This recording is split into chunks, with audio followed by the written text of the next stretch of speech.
नमस्कार मित्रों, मैं हनुमान सोनी एचपीएस एजुटेक यूट्यूब चैनल पर आपका स्वागत करता हूं।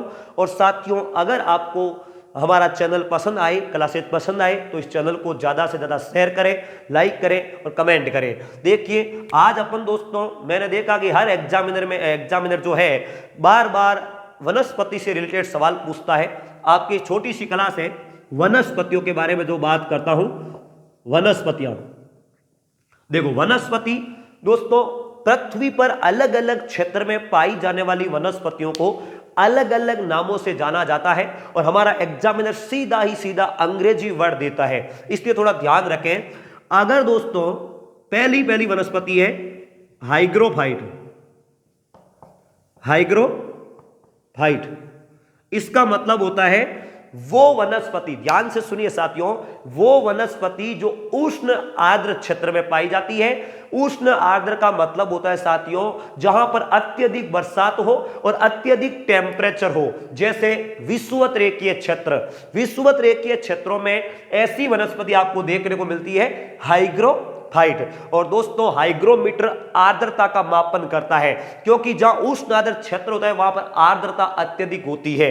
तो अत्यधिक बरसात और अत्यधिक टेम्परेचर वाले उष्ण आर्द्र क्षेत्र हो वहां पर आपको हाइग्रोफाइट वनस्पति मिलेगी। और दलदली क्षेत्रों में भी ऐसी वनस्पति देखने को मिल सकती है। दलदली क्षेत्र को तराई क्षेत्र के नाम से भी जाना जाता है।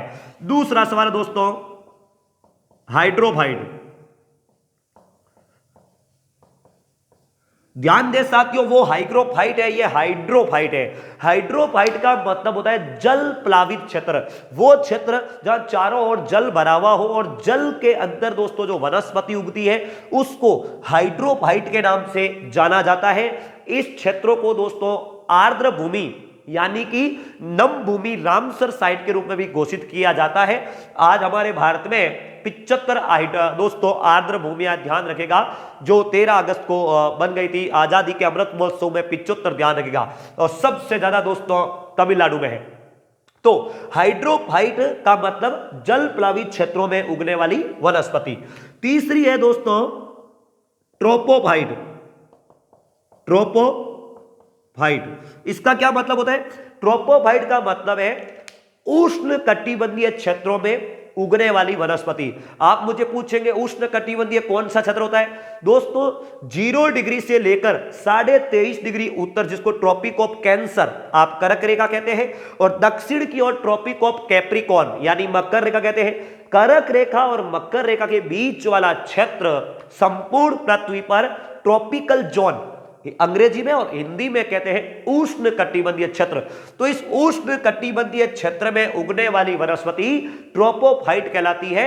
लेकिन अगर दोस्तों यही ट्रोपोफाइट वनस्पति मरुस्थलीय क्षेत्रों में उग जाए, आपने देखा होगा दोस्तों उष्ण कटिबंध में महाद्वीपों के पश्चिमी भाग में हमेशा उष्ण कटिबंधीय मरुस्थल पाए जाते हैं।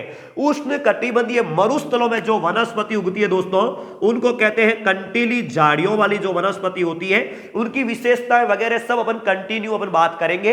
अभी केवल इतना समझो, जीरोफाइट हिंदी में कहते हैं दोस्तों मरुद्भिद, यानी है उष्ण कटिबंध में, लेकिन जो मरुस्थलीय क्षेत्रों में वनस्पति उगती है उसको जीरोफाइट के नाम से जाना जाएगा। इस वनस्पति की दोस्तों 2-4 विशेषता होती है जो आपको बार बार पूछता है एग्जामिनर। एक तो जड़ें लंबी होगी, क्योंकि उष्ण कटिबंध में पानी की मात्रा कम होता है, नमी कमी होती है, तो वो अत्यधिक नमी ग्रहण करने के लिए जड़ें लंबी होगी।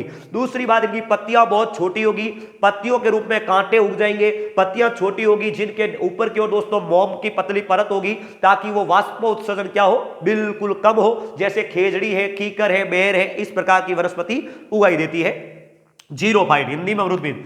पांचवी है दोस्तों क्रायोफाइट। इसको दोस्तों हिंदी में कहते हैं शीतोद्भिद। ध्यान रखना, शीत कटिबंध क्षेत्र, आर्कटिक वर्त और अंटार्कटिक वर्त, 67.5 डिग्री उत्तरी को कहते हैं आर्कटिक वर्त और दक्षिण को कहते हैं अंटार्कटिक वर्त। इनके ऊपर जो वनस्पति मिलेगी ना दोस्तों, जैसे देखिएगा 0 डिग्री, 23.5 दक्षिण, यह 67.5 उत्तरी, 67.5 दक्षिणी। यहां पर जो वनस्पति मिलेगी दोस्तों इनके उत्तर में, इनको कहते हैं टुंड्रा क्षेत्र। टुंड्रा वनस्पति या क्रायोफाइट वनस्पति, शीत क्षेत्रों में उगने वाली जो वनस्पति होगी इसको क्रायोफाइट के नाम से जाना जाता है। चलिए फिर दोस्तों देखिएगा, आपको एग्जाम में ऐसा भी पूछ सकता है उच्च अक्षांशों में उगने वाली वनस्पति क्या क्या कहलाती है, तो क्रायोफाइट कहलाती है। इसमें दोस्तों आप कह सकते हैं जैसे देखो चीड़ है, देवदार है, फर है, लाइकेन है, इस प्रकार की वनस्पति उगती है, ध्यान रखना। अगला देखो चट्टानी वनस्पति जिसको दोस्तों अपन कहते हैं लिथोफाइट। लिथोफाइट वनस्पति क्या होती है?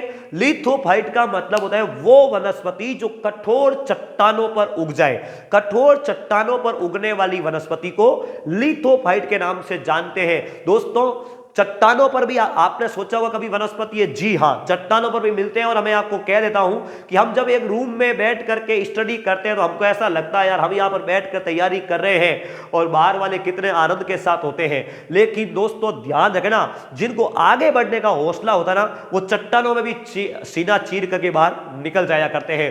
हौसला बुलंद रखिएगा दोस्तों, उम्मीद मत डिगाइएगा, उम्मीद रखिएगा, हौसला रखिएगा और अपने मार्गदर्शन के साथ में मेहनत कीजिएगा, एक दिन आपका सफलता आपको जरूर मिलेगी। चलिए तो लिथोफाइट चट्टानी वनस्पति। फिर दोस्तों अगली वनस्पति है, ध्यान रखना, जो अपन कहलाती है हेलोफाइट। हेलोफाइट का मतलब होता है लवणोद्भिद। लवणोद्भिद मतलब दोस्तों वो वनस्पति जो लवणीय क्षेत्रों में उगती है। लवणीय क्षेत्रों में, नमकीन क्षेत्रों में, जैसे ज्वारीय वनस्पति, मैंग्रोव, कच्छ क्षेत्रों में उगने वाली वनस्पति ये हेलोफाइट के नाम से जानी जाती है। इनको लवणोद्भिद के नाम से भी जानते हैं। और एक लास्ट वनस्पति है दोस्तों जिनको अपन कहते हैं मीजोफाइट या मीसोफाइट। दोस्तों मीसोफाइट का मतलब होता है मध्य अक्षांशीय क्षेत्रों में उगने वाली वनस्पति। जैसे अपन ये घास के मैदान पढ़ते हैं ना, उपोष्ण कटिबंधीय घास के मैदान, इसको दोस्तों टेम्परेट जोन की वनस्पति के नाम से जानते हैं। वो वनस्पति जो मध्य अक्षांशों में उगती है उसको दोस्तों मीजोफाइट वनस्पति के नाम से भी जाना जाता है। और दोस्तों एक आपने सुना ही होगा, खट्टे फलों वाली कृषि के रूप में कौन सी वनस्पति विख्यात है? खट्टे फलों वाली वनस्पति, तो वो भूमध्य सागर के आसपास की जो वनस्पति है वो भूमध्य सागरीय वनस्पति है, जिसको कोपेन साहब ने CS नाम दिया है। तो इसी के साथ हम दोस्तों शुरुआत कर रहे हैं। 1 नवंबर से रेगुलर आपको क्लासें 1 या 2 मिलनी शुरू हो जाएगी। Thank you very much.